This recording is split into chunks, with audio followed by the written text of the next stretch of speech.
Bueno, nuevamente buenas tardes para todos. Con la mayoría de ustedes nos venimos viendo ya desde el día de ayer en diferentes espacios de manera intermitente con algunos, pero también recibimos con mucho gusto a otros colegas que se suman a este espacio. Yo hoy tengo el honor de cerrar el día con este panel maravilloso que va a estar siendo liderado y moderado por una excelente profesional y colega desde Argentina, Cecilia Yushi. Cecilia es ex coordinadora de la red de editores de revistas de extensión de AUGM, la red REU. Es licenciada en Comunicación Social por la Universidad Nacional de Entre Ríos, diplomada en edición de revistas científicas en línea, coordinadora del programa de publicaciones de la Secretaría de Extensión Social y Cultura de la Universidad Nacional del Litoral. Forma parte del equipo del área de comunicación estratégica de la misma secretaría. Es docente coordinadora de talleres de escritura académica vinculadas a extensión universitaria y actualmente editora de la revista de extensión universitaria Más de la Universidad Nacional del Litoral en Argentina. Mi estimada Cecilia, como decía hace un segundo, qué alegría verte de nuevo, encontrarnos en todos estos espacios. La idea es entonces que el espacio lo puedas liderar como se había acordado. Yo cierro mi micrófono y dejo en tus manos este escenario. Bienvenida y muchas gracias. Muchísimas gracias, Silvia. Es un honor para mí moderar este taller, un agradecimiento muy especial a quienes organizan estos congresos y estos espacios de debate tan importantes para la educación superior, ¿no? Como es la producción y circulación del conocimiento científico, del conocimiento académico que producimos en nuestras instituciones de educación superior en diálogo con Latinoamérica, que no es poco en estos tiempos tan difíciles en los que estamos atravesando las universidades en distintos puntos del continente. Así que para mí es un honor compartir aquí con ustedes y la idea era un poco hacer una conversación entre ustedes y nosotros, editores y editoras de revistas y además profesionales en algunos casos en que están directamente vinculados a los dispositivos de investigaciones de las universidades en sus respectivos países. Así que para mí es un honor. Creo que está, no sé si está Dayana y la vi, no sé si hay alguien más, Silvia, ¿quién más de los panelistas está? Em, Carlos y Andrea han tenido alguna dificultad, pero ah. Dayana sí ya está acá conectadita. Bueno, entonces empezaremos a conversar entre nosotras en principio. Así que bueno, también es un gusto para mí conversar en esta oportunidad con Dayan y conocernos también. También es una editora de revistas, así que seguramente tendremos mucho que conversar al respecto. Bueno, la idea de este panel tiene que ver justamente con poner en discusión las sinergias que hay entre la producción y la circulación del conocimiento científico con el campo editorial particularmente, ¿no? Si bien miramos muchas veces, atendemos a las revistas periódicas, también a todo el campo editorial, al ecosistema que va nucleando las publicaciones en las instituciones de investigación y de educación superior. La idea del panel es abordar los retos y oportunidades de la producción y difusión del conocimiento científico en Latinoamérica, con especial atención al papel de las editoriales universitarias, así como las tensiones, dice aquí la apuesta del panel, entre calidad académica, pertinencia social e innovación tecnológica. Así que si te parece, Dayan, a Dayan Martínez Santana, editora en jefe de la revista Horizontes de la Escuela de Enfermería de la Universidad Pontificia Católica de Chile. Entonces, la idea es que un poco nos podamos presentar para que los participantes que están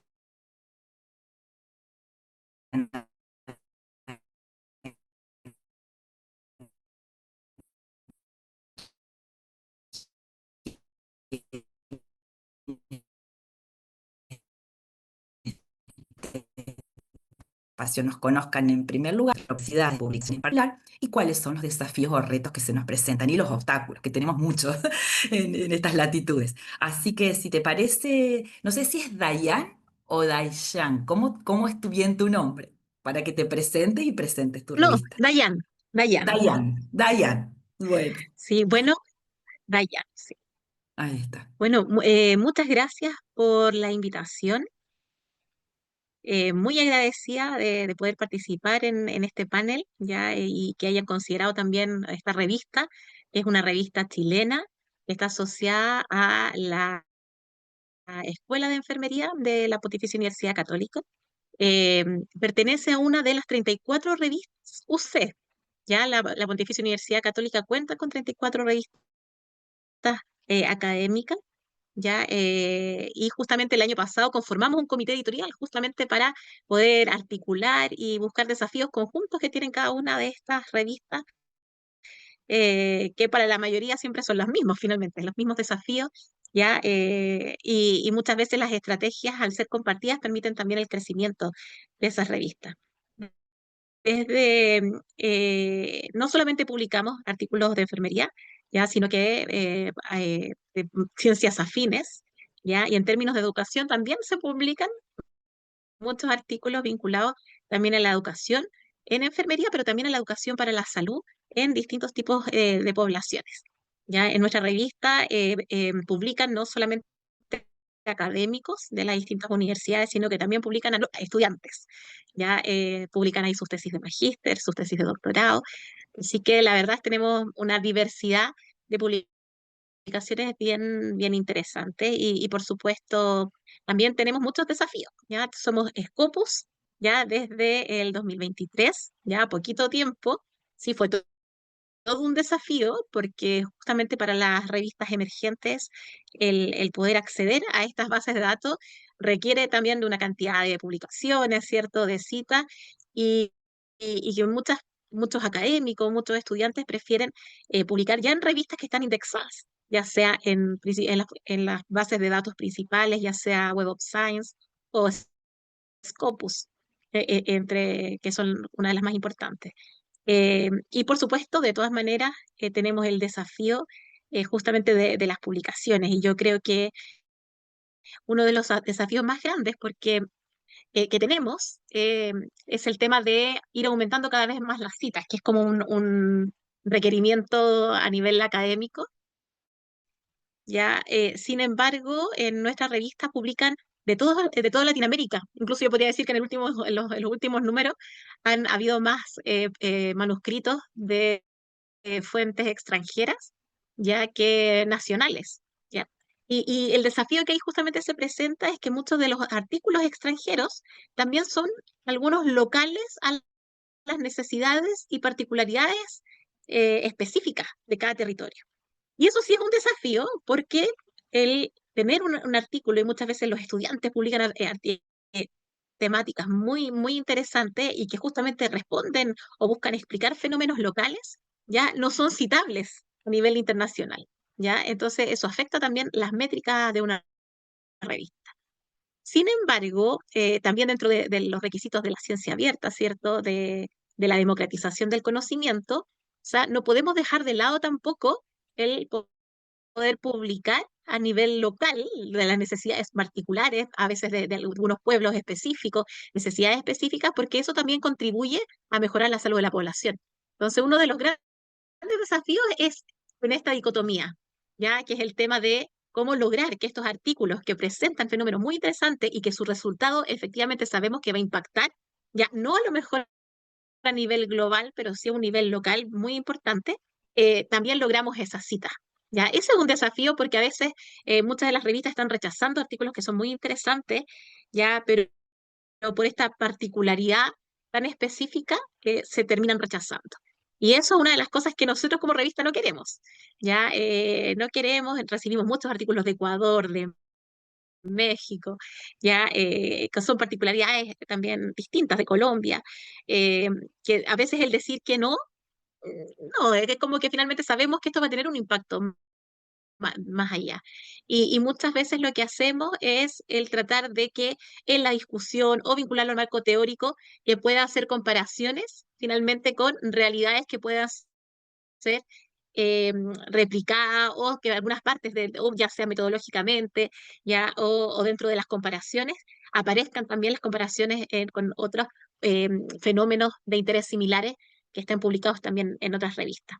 Sin embargo, ya, y yo creo que ahí para dar también la palabra a los otros panelistas, también uno de los desafíos es el cómo nos salimos de las métricas ya normales, y ahora está el Metrics también emergiendo, ya, y cómo también vemos cómo se utiliza ya la investigación, no solamente que se citen otras investigaciones, sino además que los artículos y los manuscritos que se publican sean utilizados, por ejemplo, en políticas públicas, en orientaciones técnicas a nivel ministeriales de los distintos países, ya a nivel de la Organización Panamericana de la Salud, que no necesariamente son artículos científicos, pero finalmente la idea es poder ir viendo la aplicabilidad de los resultados de la investigación justamente en el territorio, porque en muchas ocasiones nos desviamos del objetivo final, ya pensamos mucho más en publicar, generar conocimiento, pero hay mucho de este conocimiento que no está siendo aterrizado, que no está siendo aplicado y que sí,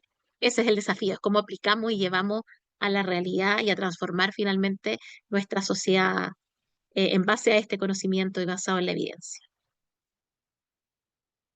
Bueno, muy bien. No sé si se agregó alguno de los otros panelistas. Si no, sigo yo. ¿Se escucha Sí, bien? todavía estamos solucionando eso, entonces puedes Ujú. avanzar tranquila. Bueno, avanzo yo y cuando se van sumando, le vamos dando la palabra, así no hacemos esperar a la gente. Bueno, em, les comparto simplemente los efectos de que puedan obtener un código QR de dónde sacar la revista, nada más. A ver si se ve bien.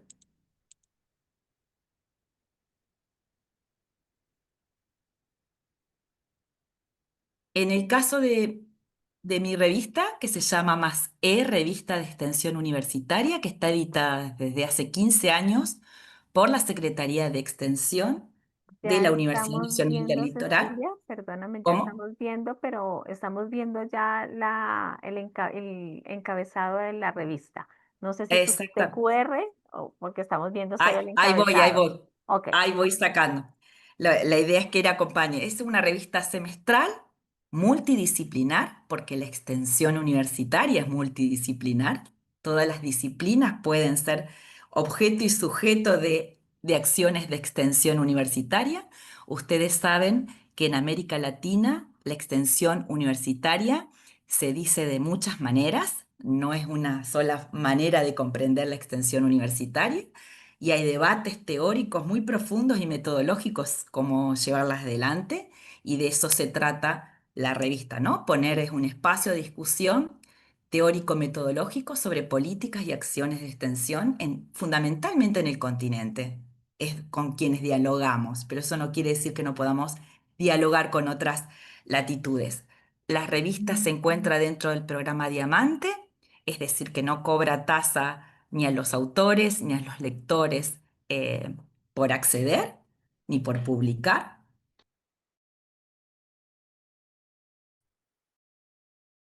Está referencias, base de datos, redes y portales, que también, como muy bien decía Dayan, da prestigio porque van evaluando la gestión editorial de una revista, no solamente la calidad y la pertinencia de los textos, sino fundamentalmente el modo en que se gestiona una revista. Cuenta con el aval de 13 organismos de investigación y de cátedra UNESCO de pueblos indígenas y afrodescendientes. Es todo el debate sobre la inclusión en educación superior. Es considerada por el órgano de Argentina, que nuclea las revistas científicas del país, dentro del grupo 1 de revistas académicas también.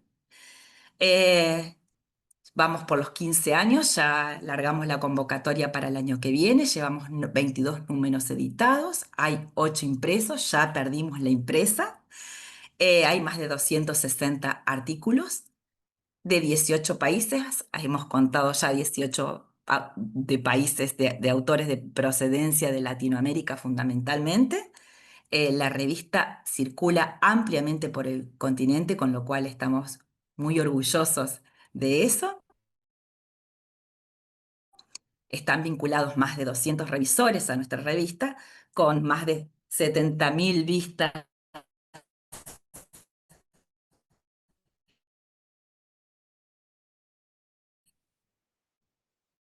que tienen los artículos.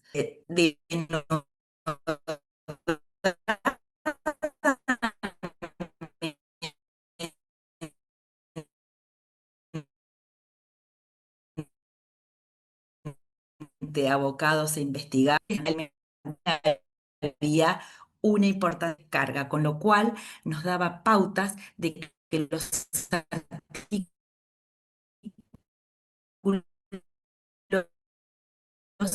empezaban a formar parte de las bibliografías de cátedra. No solo la investigación y entre los equipos, tanto de extensión como de investigación, en que planteaba sobre la posibilidad de replicabilidad y lo que es situado, también se da un diálogo a través de las secciones que plantea la revista. La revista tiene tres secciones importantes, uno que es perspectivas, otro desafíos de gestión y otro que son las intervenciones propiamente dichas.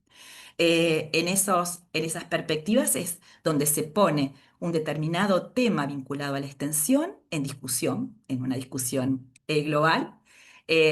Allí escriben investigadores, especialistas de distintas áreas temáticas o vinculados a distintos problemas, en donde ese tema se pone en el ojo de discusión. Luego, en la otra sección, qué hacen las gestiones universitarias respecto a ese tema y luego qué tipo de intervenciones.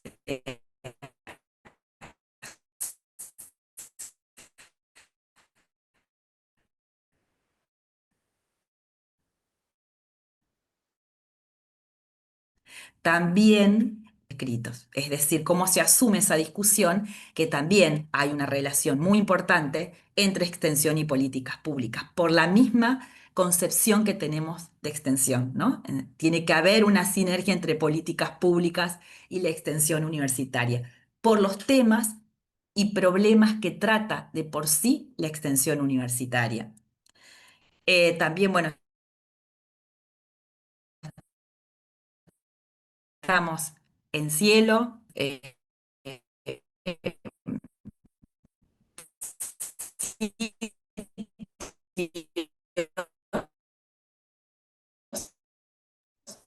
Cecilia, discúlpame que te Que hacen que interrumpa. también, obviamente, Perdóname, perdóname, te interrumpo, es que sí, hay un problema tal vez de conectividad y te estamos escuchando entrecortado en ocasiones.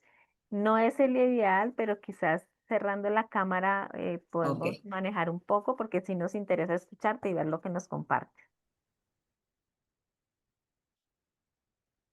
ok, bien. ¿Ahora me escuchan un poco mejor? Sí, ¿Así? señora, mucho mejor, Ahí mucho, mucho estamos, mejor. muy bien. Entonces, un poco, ahí estamos. Entonces, un poco la idea es, en estos 15 años lo que hemos trabajado fundamentalmente es en esa circulación en el continente de las discusiones sobre extensión universitaria, ¿no? La idea de una revista es también provocar y convocar una comunidad de discursos sobre determinado tema, problema o línea, y la idea es también poner en visibilidad la diversidad de formas de entender la extensión universitaria, tanto en el propio país como en la propia universidad, como en el propio continente, ¿no? Fundamentalmente hablamos de extensión universitaria en el continente porque es donde está más arraigada esa noción y esa regionalización de la reforma universitaria y los impactos que tuvo desde 1918 hasta la fecha. Entonces, un poco la revista tiene esa impronta a través de sus secciones de poner en discusión esto. Así que un poco eso es quienes somos en este momento. Y este año, bueno, es un año muy especial porque la revista cumple 15 años, entonces hay un montón de actividades que hemos hemos estado organizando y desarrollando en función de este aniversario, que en este país, bueno, no es poco. Así que, bueno, la idea entonces es darle la palabra de nuevo a Dayan para que pueda contar qué desafíos de innovación ha tenido en los últimos tiempos, han cambiado muchísimo, eh, digamos, el horizonte en el que nos desplegamos las revistas, ¿no? Y un poco que nos cuente cuáles son sus principales acciones que están llevando adelante desde su revista de enfermería. Muchas gracias, Cecilia. Y bueno, de innovación, una de las cosas, bueno, más importantes es el poder trabajar ahora con los desafíos tanto de la ciencia abierta y ahora el uso de la inteligencia artificial. ¿Ya? El uso de la inteligencia artificial finalmente nos ha llevado a tener que repensar tanto positivamente, principalmente positivamente, mucho de tanto de los procesos, ya, pero también el de poder guiar y transparentar en las normas editoriales justamente este uso, ya. Es bien interesante porque uno de los artículos que más presentan los estudiantes, los académicos en nuestra revista, son revisiones sistemáticas, revisiones de alcance. em, y, y justamente uno de los desafíos es que ahora ya existen software de inteligencia artificial que logran sistematizar, buscar, extraer justamente estos artículos. ¿Cómo logramos finalmente entonces diferenciar, ya en términos como de desafío, eh, como como la autoría, finalmente, que siempre va a ser del autor, porque es el que genera el prompt, finalmente, el cómo realizar esta búsqueda, ¿ya? Pero también nos lleva a repensar en que quizás ahora estamos pasando de una era en donde ya la inteligencia artificial nos podría hacer revisiones de muy alta calidad y probablemente en muy poco tiempo ellas van a ser muy buenas, pero eso finalmente nos insta a poder tener rápidamente entonces los marcos teóricos que nos permita realizar investigaciones que puedan ser aplicadas en los territorios inmediatamente.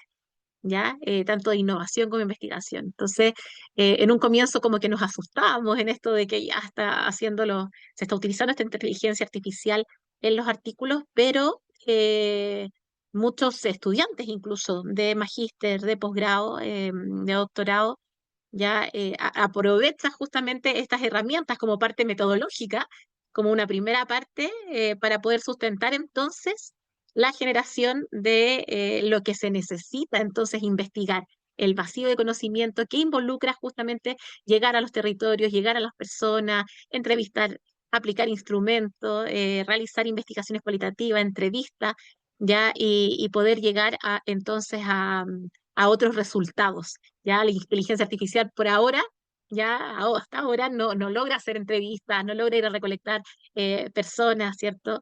Em, ¿Ya? Y eso quizás nos va a llevar a un salto cuántico en relación también a la capacidad que van a tener los distintos manuscritos en poder impactar, ¿ya?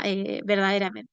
Ese es uno de los aspectos, pero por otro lado también la inteligencia artificial ya nos está ayudando también en la gestión editorial. ¿Ya? En cómo em, ayudamos a los procesos, cómo podemos ver también y trabajar en mejorar también el impacto, el poder generar vínculos con las redes sociales, el poder difundir los resultados de investigación y por medio de redes sociales que permita justamente llegar a personas que no necesariamente van a leer el artículo, ya, pero que sí podría ser interesante. O sea, a veces los profesionales que están más como en la práctica directa, ya no tienen mucho tiempo ya de estar revisando artículos científicos, pero efectivamente aparecer en las redes sociales con algunos datos que podrían justamente tensionar el que accedan a este artículo o que puedan ocupar dichos resultados en su práctica diaria, eh, también es una fortaleza bastante grande. ¿Ya? Y eso yo creo que son los mecanismos que nos instan ahora justamente para trabajar, en cómo llegamos ahora a una mayor cantidad de personas, que justamente las investigaciones que se publiquen obviamente vayan mejorando de calidad y que sean utilizadas. Muy bien, muy interesante porque es todo un desafío. Todo se abre un universo, como vos muy bien decías, casi cuántico, ¿no? Y digamos, y se está buceando qué sí, qué no, cómo hacer, y hay discusiones muy interesantes, ¿no? Sobre cómo se van dando en las comunidades de discurso y en las comunidades disciplinares estos avances, ¿no? Mm. Em, los pro y los contra, ¿no? Los pro y los contra de lo que significa, y me parece que lo que se está poniendo en discusión en el centro de la escena es también la misma escritura académica, ¿no? No se alcanza a ver las implicancias que tiene la escritura académica en los procesos pedagógicos y cognitivos, lo que significa sentarse a escribir. Entonces, eso es un poco lo que trabajamos mucho nosotros desde la universidad. En el caso nuestro, me parece que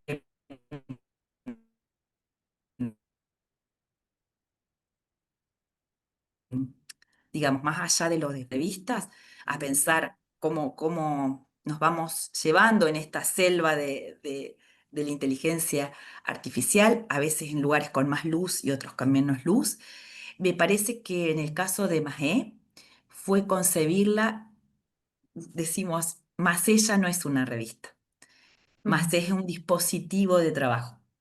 Y ese dispositivo de trabajo implicó eh, convertirse en una entidad, un dispositivo sustantivo para la comunidad académica de mi propia universidad. ¿Esto qué significa ser un dispositivo? Digamos, no solamente estar encuadrada dentro de las políticas institucionales de mi propia universidad. Mi universidad tiene más de 100 años y es hija directa de la reforma universitaria, es decir, que del primer estatuto tuvo extensión universitaria y a la vez no solo actualizar una tradición, sino también innovarla. Eh, Aportar a toda una discusión que trasciende totalmente a la propia universidad, que es continental, aprender y levantar la vara en las agendas de discusión sobre lo que entendemos. Acá tenemos un diálogo importante con los investigadores y los docentes en este sentido, ¿no?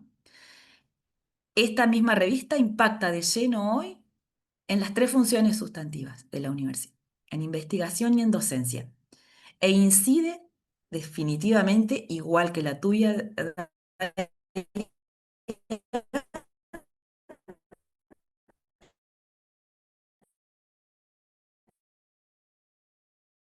en los propios estándares de calidad de la institución, porque no es lo mismo esa calidad, ¿no?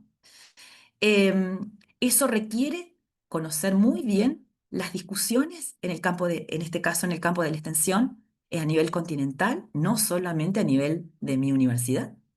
Em, y sobre todo requiere de un respaldo de la gestión muy importante, que vaya mucho más allá de un mandato, de un periodo, ¿no? Que es muy difícil en algunos casos sostener, ¿eh? En otras instituciones.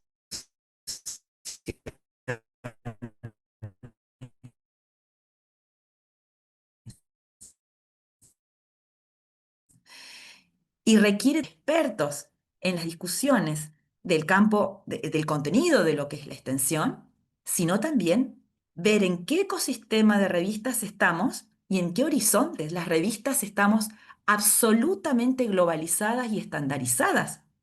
Y entender y definir qué sí y qué no en la pertinencia es todo un desafío editorial y requiere mucha profesionalización.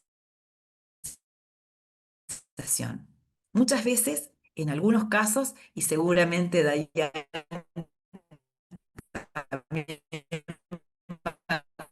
conocer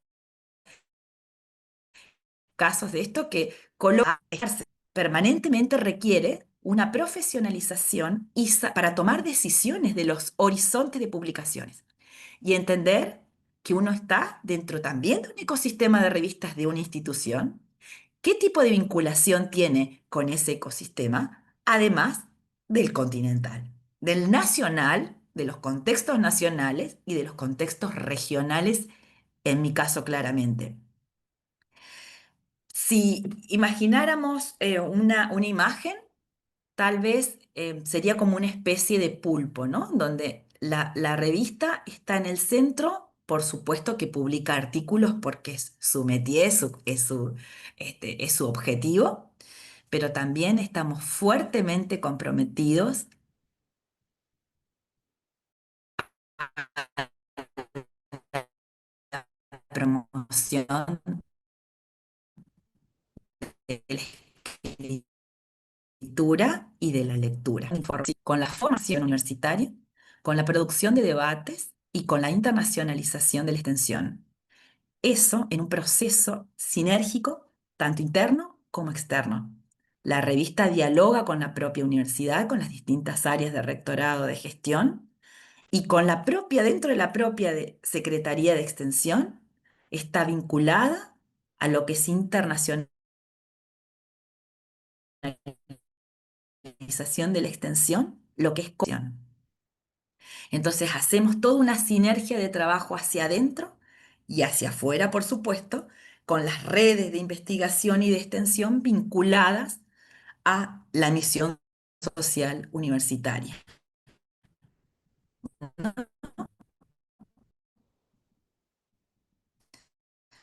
También tenemos vinculación con otras secretarías de otras universidades en la promoción de escritura. En este momento, la semana que viene, terminamos el taller de prácticas de escritura académica, que lo hacemos no solo en nuestra universidad, sino, bueno, Silvia conoce muy bien, lo hacemos en distintas partes de América Latina, en distintas instituciones, que si bien lo promovemos a nivel de la extensión universitaria, es impresionante cómo de esos espacios participan activamente más del 50% investigadores, lo que da cuenta del déficit que estamos teniendo las universidades en la formación de escritura.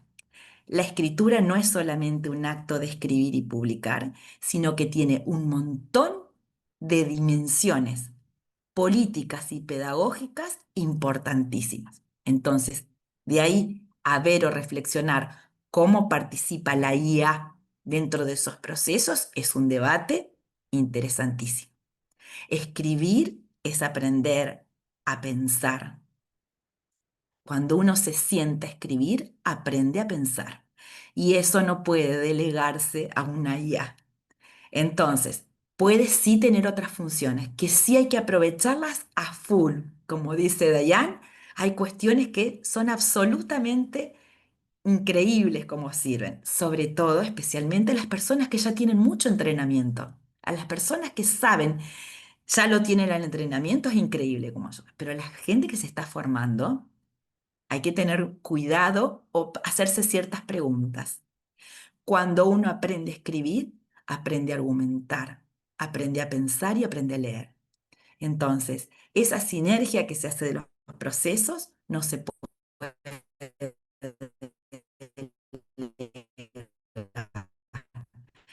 al menos nosotros lo que consideramos en nuestra, en nuestra revista.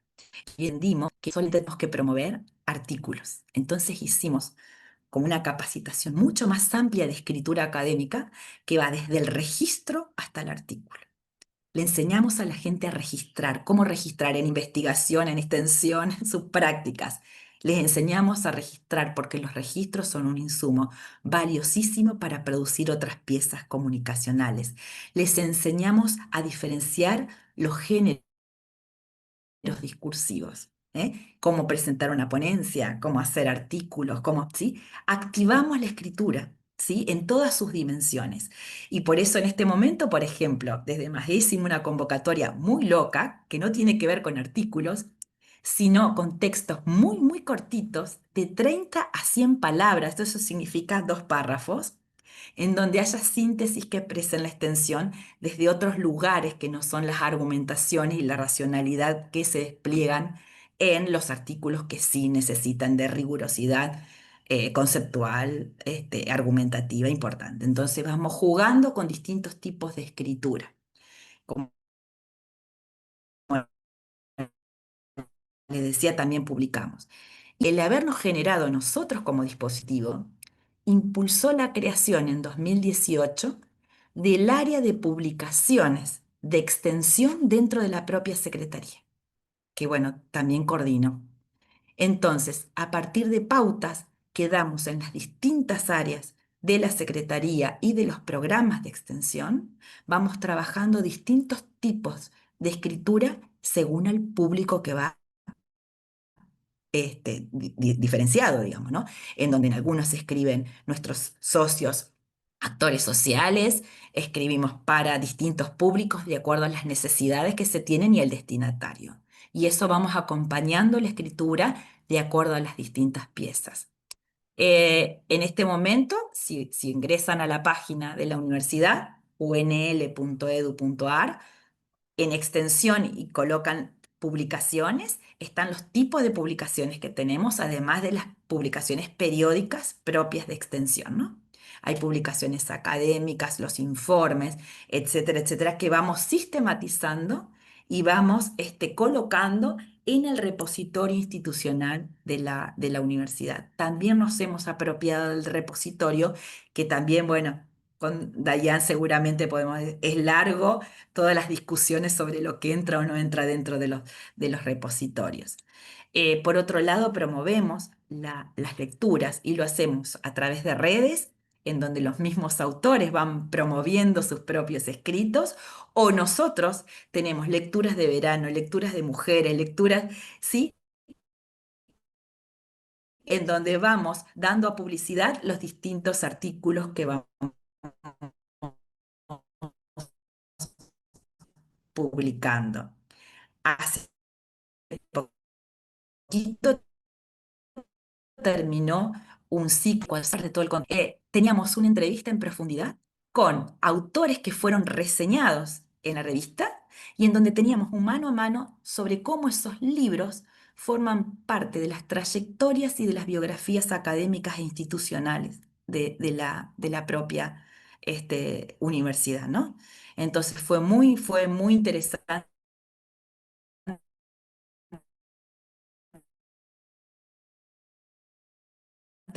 y muy lindo. Después, escuelas internacionales de invierno, de extensión, pensar y hacer extensión en nuestra propia universidad. En fin, vamos teniendo incluso posgrados vinculados a extensión y lo promovemos desde la revista. Y por último, algo que sí me interesa también, en la promoción de lo que es la internacionalización. En el año 2020 construimos una red de revistas de extensión del continente que hoy agrupa a 37 revistas de extensión de 11 países en América Latina. Es un espacio absoluta de derivación de artículos, de discusión sobre índices, bases, cómo hacemos con los distintos procesos editoriales. Nos formamos en ese espacio. Es un espacio para nosotros sumamente valioso, tenemos presencia en todos los congresos, no solo de extensión, en donde promovemos la escritura de la extensión en distintos ámbitos del quehacer universitario. Y tenemos discusiones sobre de la IA. Entonces, un poco ese es el sentido que está teniendo la revista en este momento y que creo que me parece que es, a nosotros nos resulta novedoso, ¿no? Cómo fue todo el proceso de conversión de una revista, de una publicación, a un dispositivo de trabajo totalmente atravesado, no solo en el ámbito mismo de la Secretaría de Extensión de la universidad, sino en las agendas regionales nacionales, el sentido de la revista. No sé si te parece, Dayan, que a lo mejor si alguno de los compañeros que está aquí, de los colegas que está aquí, si quiere hacer alguna pregunta, si quiere hacernos algunas preguntas antes de avanzar sobre los obstáculos o limitaciones que tenemos, bienvenido sea si alguno se anima a preguntar. A ver, creo que acá hay chat.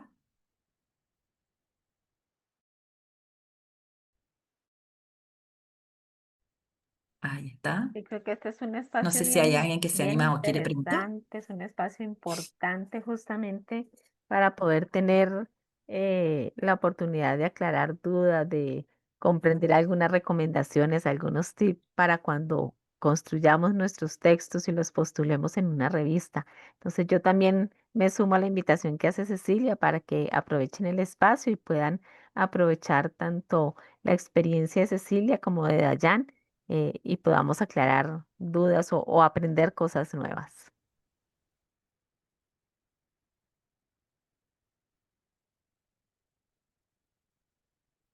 No sé, Dayan, si querés agregar algo más de lo que están, cómo lo están trabajando, lo de ya que me pareció muy Sí. interesante la visión que tienes, ¿no? Sí, ¿no? Y también, Cecilia, lo que tú decías respecto a la importancia también de la escritura, ya tenemos una diversidad de paradigmas, de formas de pensar, estamos llamados a la generación de artículos, además, interdisciplinarios en búsqueda de la transdisciplina. Entonces, el saber, justamente el comunicar, ya a personas que no necesariamente tienen conocimiento justamente de filosofías que son diferentes, de formas de pensamiento, de paradigmas completamente diferentes, la importancia de la adecuada escritura, ya de cómo justamente poner en el papel algo que también sea de fácil entendimiento. ¿Cuántos de nosotros no nos ha pasado que a veces leemos en otra disciplina y eso es otra configuración cerebral? Ya completamente distinta la forma de pensar, tal como decía Cecilia, o sea, cambia de disciplina en disciplina y muchas veces nos cuesta incluso entenderlo. Ya, así lo que tú hablas y que efectivamente la universidad se dedique a fomentar justamente esas competencias, creo que es muy importante y relevante. Em, y uno también de los desafíos, también, ya de cómo respondemos también de forma interdisciplinaria y ya no solamente desde la isla en que nos movemos cada uno a los problemas contingentes y reales. Bueno, lo que has dado en el clavo es increíble, porque el tema de la escritura de por sí,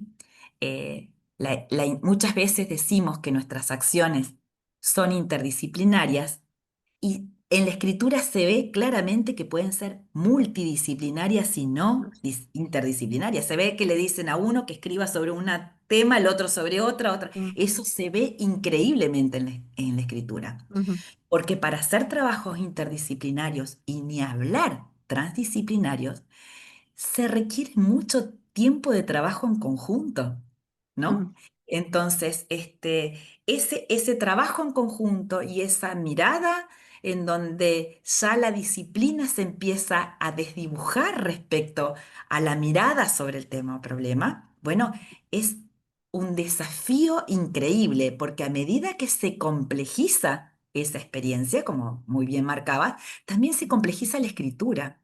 Y ujú. también a nosotras como editoras se nos complejiza quién revisa eso. Es tremendo, Sí. porque cada uno va a ver una parte y no va a ver lo que implicó ingresar ni hablar tras disciplina, eso ya estamos hablando dentro de un nivel. Ujú, ¿No? Entonces, mirar esos, digamos, ese tipo de trabajo implica desafíos editoriales también muy importantes, ¿no? No sé cómo estás vos con los revisores, pero nosotros tenemos muchos problemas muchas veces para hacer esas miradas, ¿no? sí, efectivamente nos pasa exactamente lo mismo. Es un desafío creciente el tema de los revisores. También, uno, porque no reciben ningún tipo de remuneración finalmente. Lo hacen como por el amor justamente a la expansión del conocimiento y a la contribución desde sus áreas. Pero también nos pasa que nos cuesta encontrar revisores también en respecto a determinadas temáticas. A veces hay temáticas que son demasiado específicas, entonces es injusto para el autor que no logremos encontrar justamente el revisor más adecuado ya para justamente evaluar ese manuscrito. Es un desafío muy grande porque eso también retrasa los procesos de revisión, ya eso retrasa también una publicación que pudo haber sido también como más rápida. Y ahí yo creo que también las comunidades académicas tienen mucho que aportar. Ya hay revistas que justamente ocupan mucho el recurso de los estudiantes de posgrado, ya en términos del apoyo también a las revisiones. ¿Ya? Pero también necesitamos como una mayor red, en el fondo, una mayor red en que estamos, probablemente una red de revisores ya, que estén como a disposición. Yo creo que muchas personas están como ávidas de querer revisar, pero nunca les ha llegado una invitación para poder revisar, ¿ya? Y junto Bueno, con ¿sabes eso, lo que hicimos nosotros, ¿Mm? Dayan? ¿Mm? Dentro de la red construimos un banco común de revisores, Eso. en donde cada revista tiene que proponer y cada universidad se abre, se colocan los requisitos, revisamos si esas personas que se postulan cumplen esos requisitos, como por ejemplo, además de ser expertos en los campos disciplinares, hayan escrito. No es lo mismo que hayas escrito artículos que no hayas escrito, entonces es Ujú, uno de los requisitos. E hicimos un banco común. Lo que pasa es que nunca alcanza porque es multidisciplinar, entonces hay veces que te llegan algo muy específico, como tú muy bien señalas, y ¿qué hacemos para no ser injustas con ese autor, como muy bien mm, decías, ¿no? Entonces está muy bueno lo que marcás porque son los problemas, me mm, parece, comunes que tenemos, ujú, ¿no? Que tenemos la mayoría de las revistas, ¿no? Hacer estos esfuerzos, hay veces hay veces, y seguramente me vas a dar la razón, Dayan, que hay expertos muy de arriba que no hacen buenas revisiones. Y hay gente muy comprometida que a lo mejor no está en ese nivel y hace revisiones muy precisas. Entonces lo que vamos a hacer el año que viene es largar una escuela para revisores. excelente. Eso es, yo creo que es el desafío mucho más grande, justamente el poder entregarle herramientas, porque a nadie le enseñan a ser revisores, porque también, por un lado, uno puede saber escribir manuscritos, pero también el dar retroalimentación y una adecuada retroalimentación también es bien desafiante, porque lo que le sirve al autor justamente son estas retroalimentaciones que permitan mejorar el manuscrito. Entonces, a Tal veces cual. llegan revisores que dicen no publicable, no profundiza, pero ¿en qué? ¿Cómo? ¿Dónde está la orientación finalmente en cómo se puede mejorar el manuscrito? No es Tal cual. solamente rechazar por rechazar, sino que la idea es que si existe potencial, pero tal como tú dices, falta mayor rigurosidad en la escritura académica o falta profundizar cierta área, de qué manera ese revisor puede entregar justamente el comentario perfecto, ¿ya? E iluminador que permita a ese autor llevar su manuscrito al siguiente nivel.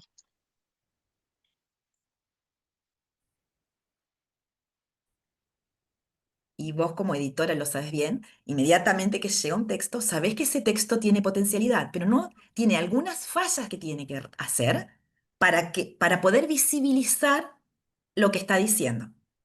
Y como muy bien dices, no están puestas las claves de la reconversión del artículo, porque casi todo lo que nos llega nunca, casi nunca llega bien y que se publica, ¿no? Entonces, es todo un aprendizaje que debe ser incluido dentro de un proceso de aprendizaje de escritura.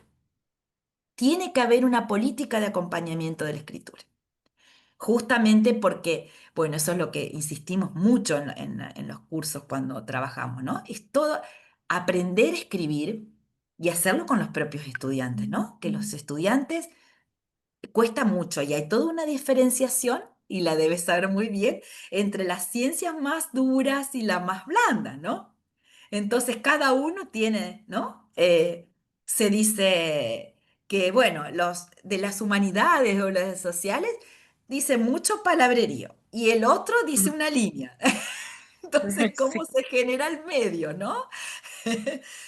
Bueno, y eso lo justamente. trabajamos en los talleres de escritura, ¿no?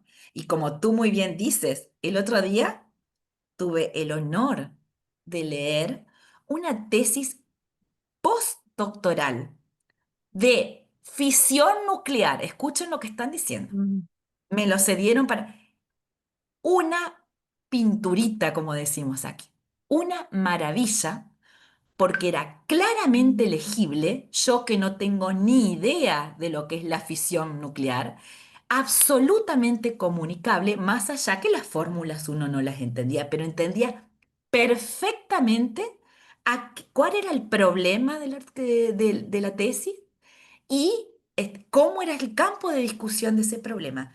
Perfectamente legible, o sea que no hay ninguna excusa para poder escribir preciso y claro, de ningún lado, ¿no? Me imagino que tú también tienes muchos ejemplos en salud, ¿no? Sí, también. Es mucho, mucho ejemplo. Yo creo que en salud tenemos una gran brecha en términos de la escritura con respecto a cómo se podría dar en los campos más de las humanidades. Ya, o sea, apartamos ya en cómo escribe el personal de la salud las indicaciones, ya, que no los entiende absolutamente nadie. Ni Entonces, la letra. sí, ni la letra se entiende. Entonces ya su proceso de pensamiento es totalmente diferente ya a cómo, al tema de justamente traspasar esto a un escrito académico. Y también allí hay un desafío muy grande para las carreras, ya las distintas carreras profesionales, de cómo solicitan esta competencia.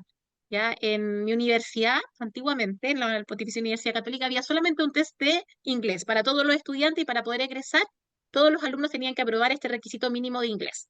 Algunos los aprobaban desde el comienzo y otros tenían que hacer cursos para aprobarlo. Y hace aproximadamente quizás unos 10 años atrás, 12 años, no, 15 años atrás, se incorporó justamente la habilidad de la escritura académica, ¿ya? El donde tenían que escribir ensayos. O sea, ningún estudiante en la universidad de ninguna carrera puede egresar si no ha aprobado justamente este requisito de escritura académica. Y la verdad es que es un desafío bastante grande, ¿ya? Para algunas carreras es mucho más fácil, sin embargo, para las carreras del área de la salud, los estudiantes sufren justamente en los ramos en donde deben escribir ensayos o tienen que escribir informes, ¿ya?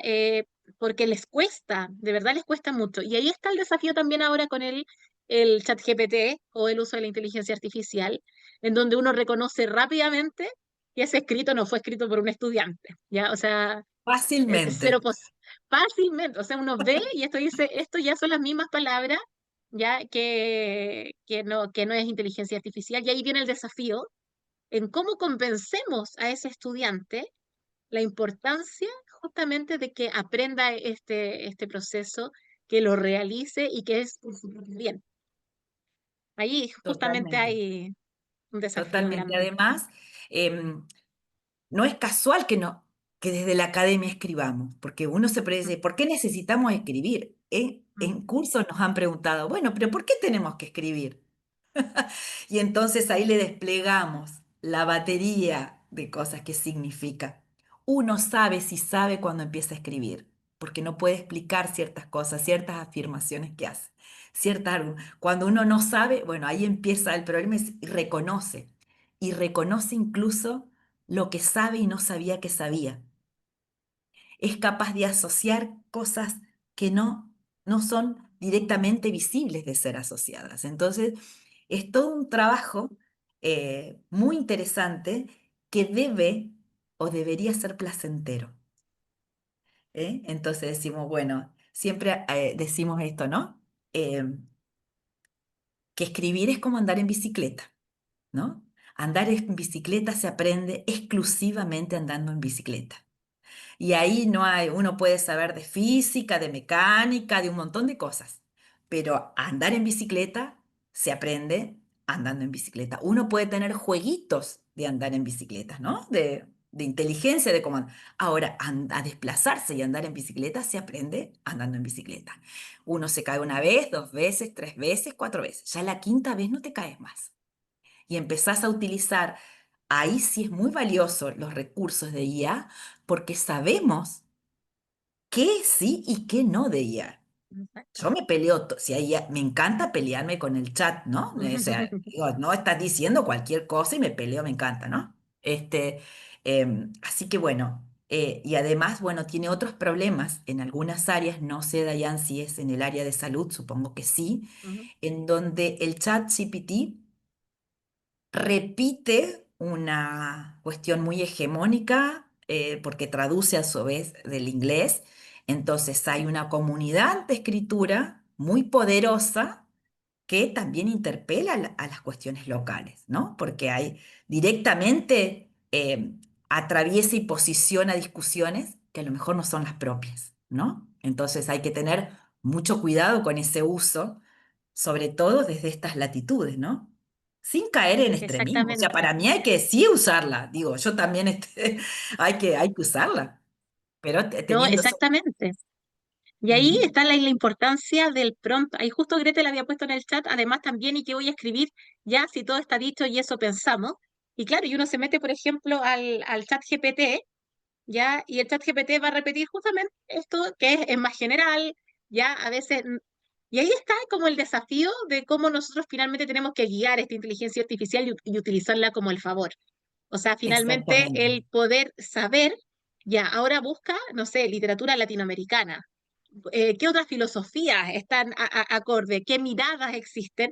Pero eso solamente lo puede dar la mente humana, el poder darle justamente la instrucción precisa, la instrucción completa, de manera de que logremos ver otras formas y no solamente quedarnos por lo general. Y además que es Totalmente. tremendo porque finalmente, ¿cómo llegamos al nuevo conocimiento si también el ChatGPT ocupa lo que hace? Entonces, el cómo ocupar estas nuevas ideas o cómo ocupar este diálogo con esta inteligencia artificial para que también nos inste a querer hacerle más preguntas e ir profundizando, ya que también puede ser un ejercicio bastante grande. O sea, por ejemplo, yo he ocupado mucho el chat, yo además soy profesora de enfermería, ¿ya? Y yo ocupo mucho el chat en el fondo para poder eh, estructurarlo con preguntas. O sea, por ejemplo, estamos viendo una temática específica y yo le digo al chat GPT, mira, estas son las temáticas, estos son los artículos principales, ya los estudiantes te van a preguntar, pero tú solamente puedes contrapreguntar de manera que el estudiante trate de responderte y vayas guiando justamente la respuesta a través de más preguntas. Entonces, y es la única forma que tiene el estudiante como para poder aprender, ya porque efectivamente tenemos esta limitación de a veces de tener cientos de estudiantes, que es imposible tener esta tutoría más personalizada y lograr favorecer el pensamiento crítico. Y ahí la IA nos ayuda, ya en términos, pero claro, hay que decirle no de respuesta, ya incluso si se equivoca o el estudiante dice algo, pregúntale, ¿por qué respondiste así? ¿Ya? Y de manera de que pueda llegar lo más cercano al problema finalmente y tratar de resolverlo, pero entonces como ese GPT que está como programado, tiene prohibido dar respuesta. Esa es como la primera indicación. ¿Ya? Y en otro aspecto que también nos ha servido mucho para justamente favorecer este pensamiento crítico, ya es que, por ejemplo, hay un curso que hay que hacer programaciones educativas, así como programas justamente para hacer educación para la salud. Entonces los estudiantes tienen que hacer su planificación de la sesión con objetivos generales específicos, los contenidos, las metodologías y la evaluación que va a realizar. Entonces los estudiantes los hacemos hacerlo en clase y luego le decimos ahora, pónganle el prompt al chat GPT que escriba justamente cuáles son los objetivos de la sesión y que les genere una sesión. Y ellos después presentan lo que hicieron ellos y lo que hizo ChatGPT y ellos tienen que fundamentar por qué lo que ellos hicieron es mejor que lo que les propuso ChatGPT.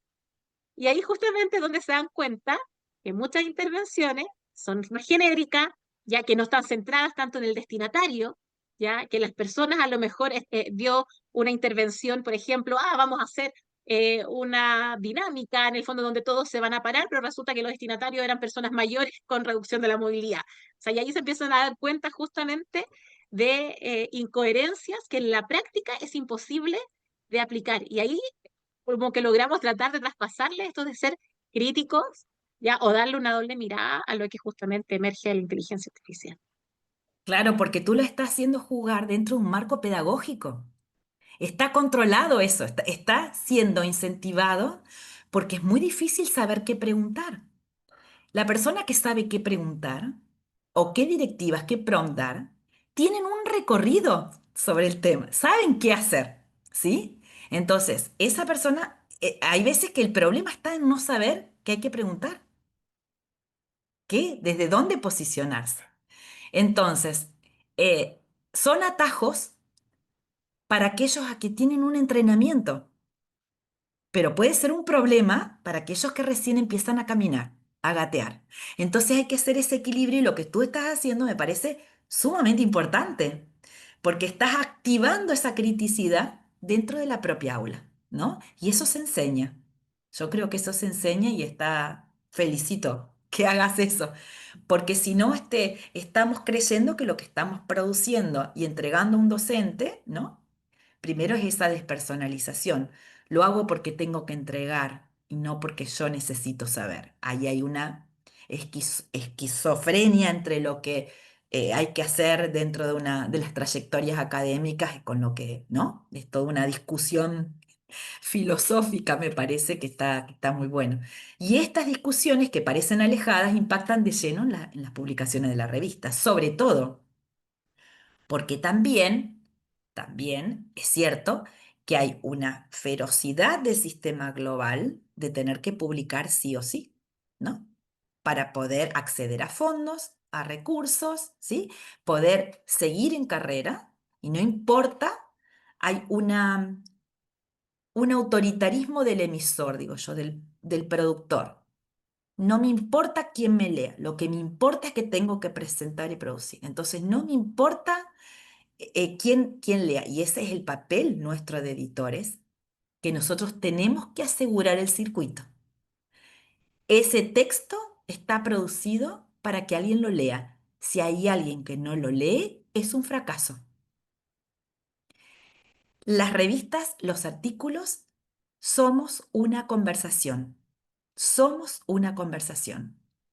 Hay alguien que nos antecedió y por eso lo citamos, colegas en paralelo que están trabajando, discutiendo sobre lo mismo, y le estamos hablando a su vez a un lector de más allá.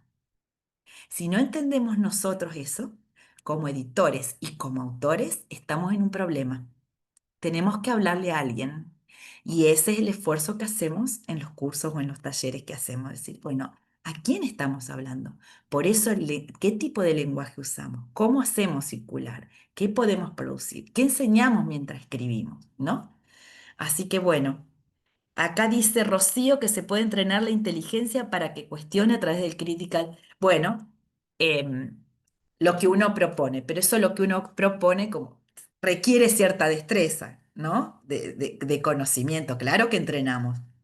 A nosotros que tenemos cierta trayectoria, nos viene bárbaro la inteligencia artificial, nos soluciona un montón de cosas.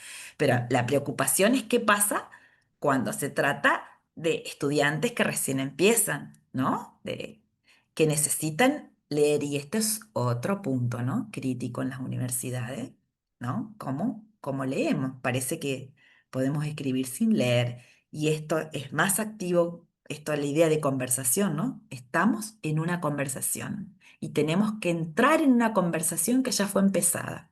¿M? Esto yo me río mucho viste, que nos dicen, bueno, el artículo tiene que ser original. El artículo forma parte de una conversación, es de una intertextualidad. Si no entra en conversación, ¿quién fue original? ¿Qué sé yo?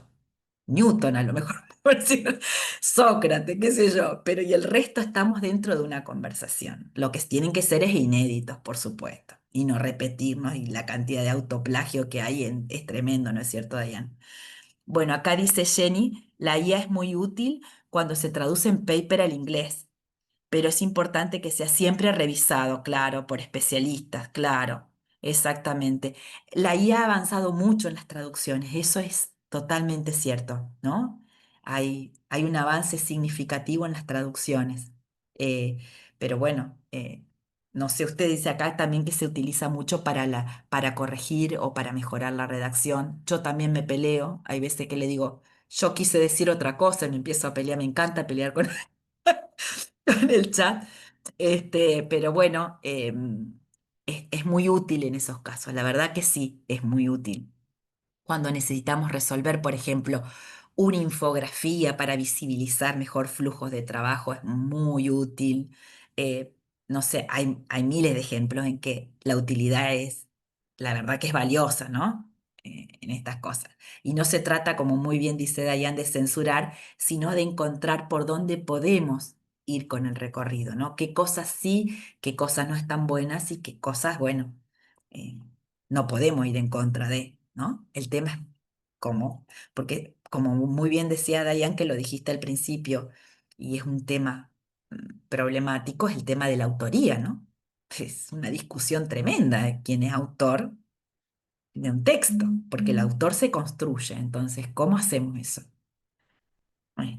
Bueno, no sé si alguien más quiere sumarse. Habilitamos que se quieran sumar, con mucho gusto. Tenemos tiempo, así que estamos las dos solitas. Por suerte, si no íbamos a ser cuatro, que éramos un montón. Así que si alguien quiere sumarse o contar su experiencia, ¿no? De trabajo, este, no sé si alguien más quiere decir algo, A mí me ¿no? gustaría como sumar, se sigue también como dentro de los desafíos que, que tenemos, es justamente también vinculado a ciencia abierta, ya es el tema de género en las Totalmente. publicaciones científicas y en también cómo se organizan los procesos editoriales, cómo en los mismos destinatarios, en el fondo de las investigaciones, los participantes de las investigaciones. O sea, sabemos claramente, por ejemplo, cuando por lo menos en el área de las ciencias sociales, también de la psicología, cuando se hablaba del desarrollo moral, se ocupaba mucho a Colbert, ¿ya? Y luego justamente surge de que Colbert en realidad estudió el desarrollo moral, pero solo en participantes hombres. Pero finalmente por muchos años ya se siguió esta misma corriente, ya atribuyéndole características de desarrollo moral a las mujeres, siendo que el desarrollo moral de las mujeres es completamente diferente, que va más como por la ética del cuidado, ¿ya? Y ese también quizás es el llamado de poder identificar en nuestras publicaciones, lo que logramos publicar, si efectivamente existen esas diferencias, que las formas también de aprender, de pensar, de expresar, ya es la misma para hombres y para mujeres, también está anclado de que las matemáticas o las ciencias más para hombres, en el fondo que está anclado en términos de género, ya, y eso también eh, facilita o obstaculiza la forma de aprender y la disposición hacia el aprendizaje, ya, y eso también después se ve en los manuscritos, ya, en cómo ciertos manuscritos están hechos por muchos más autores hombres, ya, en cómo las citaciones van hacia hombres, ¿ya? Y cómo también desde la otra perspectiva puede complementarse la mirada. Y también pasa lo mismo en otras carreras que son, o disciplinas que son exclusivamente femeninas, ¿ya? Y que invisibilizan también el sentir del hombre. Yo siempre pienso, nosotros tenemos un ramo en educación de párvulos, ya que son justamente en el cuidado de los niños menores de 6 años a nivel escolar, ya la educación es preescolar en donde no es aceptado finalmente los hombres, no son aceptados, ¿ya? Y si llega a estudiar uno, la dificultad para encontrar trabajo también es muy grande, porque también hay un estigma bastante grande. Sin embargo, las contribuciones que pueden hacerse desde el género a las distintas disciplinas, a los distintos tipos de problemas sociales, ya tienen también un valor grande. Ya los mismos equipos editoriales, que los revisores de pares también sean tanto hombres como mujeres, que el equipo editorial también tenga una distribución similar, contribuye también a tener estas formas de pensamientos que pueden ser bastante complementarias y pueden fortalecer también el encontrar formas mucho más ágiles y más eficientes en términos de la publicación y la expansión del conocimiento. Bueno, hay todo un debate en Norma Zapa con las Ujú. referencias que dicen que invisibilizan las mujeres, porque como solamente se pone la inicial, no se pueden localizar las mujeres, la escritura de las mujeres y las referencias de las mujeres en los textos, por ejemplo. Entonces, quieren volver a todo el desarrollo de nombres completos, ¿no? Es todo un debate, porque a medida que se va estas discusiones que vos muy bien señalás se van colocando en la escena, bueno, se van encontrando formas de solucionarlas o no. Hay veces que son paradigmas muy hegemónicos que normalmente se ponen en crisis, ¿no? Que se ponen en crisis de dónde mirar. Así que es bastante interesante el tema, ni hablar de la escritura sin sesgo sexista. Ahí, ay Dios, ay Dios, es un dolor de cabeza para... Entonces ahí Rocío le dice algo ahí, ¿no? No sé No, si... solo así como anecdótico, en la universidad donde yo trabajo acá en Chile, precisamente por el tema del sesgo, se llegó a un acuerdo en la carrera de traducción e interpretación en que íbamos a saltarnos las normas APA y en el caso de las mujeres íbamos a poner el apellido, el nombre de la mujer, solamente por un tema de evitar eso, pero entendiendo lo que estamos haciendo con el tema de las normas APA, pero precisamente por todo este revuelo que hay y en los últimos años lo hicimos así y entendiendo obviamente lo que estamos haciendo con las normas APA. Claro, claro, por eso. Cada institución logra, de acuerdo a las tensiones y las discusiones internas, acomodarse, ¿no? El tema Exacto, es darlas a estas discusiones, ¿no? claro. Ahí, sí, no sé si alguien más quería hablar. ¿No? Y ahí también cuando va como en contra la utilización del lenguaje español, ya la utilización, yo me acuerdo muy bien, ahora estaba escribiendo un capítulo para un libro de una autora española, ya que era un tratado de pediatría, y era muy gracioso porque, bueno, yo trabajé en el Ministerio de Salud también. Entonces, Ajá, como hay mucho, un énfasis justamente en el género, con el enfoque de género en los cuidados de las personas, para identificar justamente que la salud está determinada en gran parte también por el género. Entonces, en infancia se habla como de las infancias y además se habla de niños y niñas. Niños y niñas acá, niños y niñas acá, de manera de poder visibilizar que también la salud en las niñas es diferente a lo construido por los niños, que va en contra completamente del lenguaje español. Y me acuerdo que cuando estábamos teniendo esta reunión con la autora de España, ella nos decía, yo no sé qué pasa allá en Chile, que todos es niños y niñas, en el fondo, algo pasa allá, pero aquí en España todos son niños nomás, y listo, como que no era un tema. Y ahí uno también ve finalmente en cómo hay discusiones ya locales, más territoriales, ya en donde hay muchos temas que no están zanjados y generan también una problemática, y también cómo aceptamos dentro de las normativas de la revista esta visibilización o que vaya en contra como del lenguaje español. Y muchas veces hay que poner una aclaración. Ya a veces los autores, incluso en publicaciones vinculadas al género o análisis desde el enfoque del género, ya muchas veces colocan, bueno, se va a colocar aquí, por ejemplo, matrones, pero se está hablando de matronas y matrones, que en el área justamente de la obstetricia es diferente justamente desempeñarse en un rol, ya en ese ámbito cuando se es de distintos géneros. ¿Ya? O también cuando se habla desde ni también y las infancias, niños y niñas, y tienen que hacer todas unas aclaraciones justamente como para poder compatibilizar, y ahí también las revistas tienen que colocar dentro de sus normas editoriales cómo se va a manejar el tema, ¿ya? es Y tremendo. con, sí, muy Es tremendo. En difícil. el caso de Argentina, encima, peor porque es niñas, niños y niñas, ¿no? Niñas, Está la además, E. sí, sí, Claro. Entonces, y el corrector te salta, el corrector, sí. niñes, niñes, salta, ¿no? Salta. Y entonces, ¿qué hacemos? ¿Qué hacemos con los títulos o los resúmenes en donde es, cómo te encuentran? Si colocas una palabra, el motor de búsqueda es una E, no te encuentra nadie, porque nadie va a buscar eso. Entonces, Exacto. negociar eso, piensen que en extensión tenemos siempre los programas de género, en Ujú. donde el lenguaje es político. Entonces dice, hay que poner la E. Entonces hay que esperar que el Consejo Superior diga que autoriza para poder. Y la correctora dice que a mí me digan cómo corregir esto.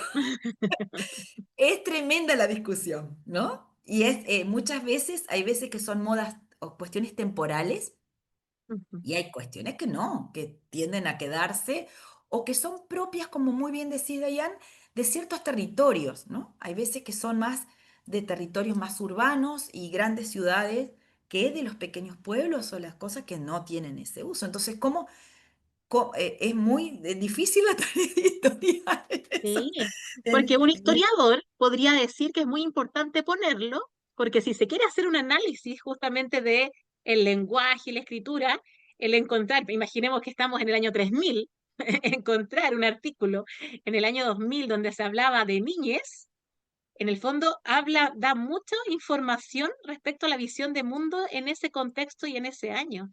¿Ya? Entonces, también de repente el omitirlo es omitir también una parte histórica, antropológica, sociológica, ya que podría dar una información mucho más profunda de un artículo que podría hablar de otro tema, incluso, ¿ya? Pero dentro de como las esencias de ese artículo, tiene mucho que entregar si lo vemos desde esa perspectiva. Claro, claro, es todo un debate que es apasionante y que normalmente uno va mirando y eso está muy bueno tener revistas colegas que uno le pregunta, esa red es muy importante, decir, che, ¿cómo resolviste vos esto? Mm. Che, pensemos cómo resolvemos y esas discusiones son muy interesantes porque como muy bien decís, hay veces que se dan épocas y omitir eso también habla de la política editorial, ¿no? De una determinada universidad en este caso, ¿no? Porque es esa la que impone las reglas, no solamente es la revista. Y cómo dialoga con el resto de las revistas. Es apasionante. Ay, Silvia, no sé si nos está haciendo seña que tenemos que terminar. Este, si no, si hay alguien más, porque todavía creo que tenemos un minutito más. em, pero como ver, podemos estar de acá hasta mañana con Dayan, ¿no es cierto? Con Rocío, que Totalmente. tal vez- porque es apasionante y supongo que somos apasionadas de lo que hacemos también y espero que lo hayamos transmitido, que es mucho compromiso con lo que hacemos con nuestras universidades y con la escritura y con lo que nos toca hacer, ¿no? Con el rol, eh, desde las revistas, desde este humilde lugar que nos toca de las revistas académicas, ¿no? Hacer. No sé si hay alguien más que quiere y si no, ya le damos a Silvia ahí está. Ahí está, ¿alguien más? Bueno, como quieras, Silvia, si querés, cerramos, o si no, con Dayan podemos seguir hasta mañana. Podemos ocupar el Zoom. Muchísimas gracias. No, lo sé, lo sé. Es un tema muy interesante, solamente que ya precisamente se nos retiraron algunos colegas por diferencias horarias, tenemos gente de distintos países. Entonces la idea es que esta discusión pues no se quede y se vayan retirando de uno en uno, sino que podamos cerrar con un buen grupito. De verdad, darles las gracias a las dos por el apoyo, por el compromiso, por ese conocimiento y ese gusto tan apasionado como ustedes lo decían. Creo que cuando a uno le gustan las cosas puede quedarse eternamente, coincido, hablando y el tiempo no pasa para nosotros, pero para los demás sí. Entonces, qué rico eso y qué rico ver que están todos motivados. Creo que por el chat hubo algunos comentarios también. De verdad que muchas gracias, tanto a Dayan como a Cecilia. Esperamos que se puedan conectar en el día de mañana también, que tenemos otro espacio del Congreso. Agradecerles a todos los que se mantuvieron conectados con sus comentarios, con sus aportes, invitarlos a que mañana se conecten nuevamente temprano. Tenemos nuevas conferencias, otras sesiones de paneles y de talleres. Y bueno, sería un gusto poder contar con todos ustedes también el día de mañana. Invitarlos a que enciendan las cámaras. Creo que Fran nos ayuda con la fotografía oficial para que nos quede la evidencia. Sabemos que es importante en todos estos escenarios. Entonces vamos a ver si nos ayudan por aquí con la foto antes de que nos retiremos todos. Claro que sí, ya en un momento les voy a estar tomando la foto. Perfecto, gracias. Vamos a quitar los anclajes Claro para que sí, que por aquí me salgan preguntan. todos. Con gusto colocamos las fotos en el grupo, no hay problema. Ok, enciendan todos la cámara. Voy a contar hasta 3 y tomo una foto y luego tomo otra. ¿Está bien? 1, 2, 3.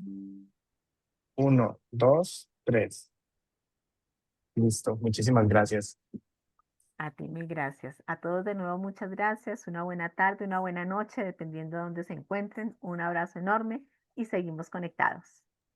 Muchas gracias a todos. Un gusto, Dayan.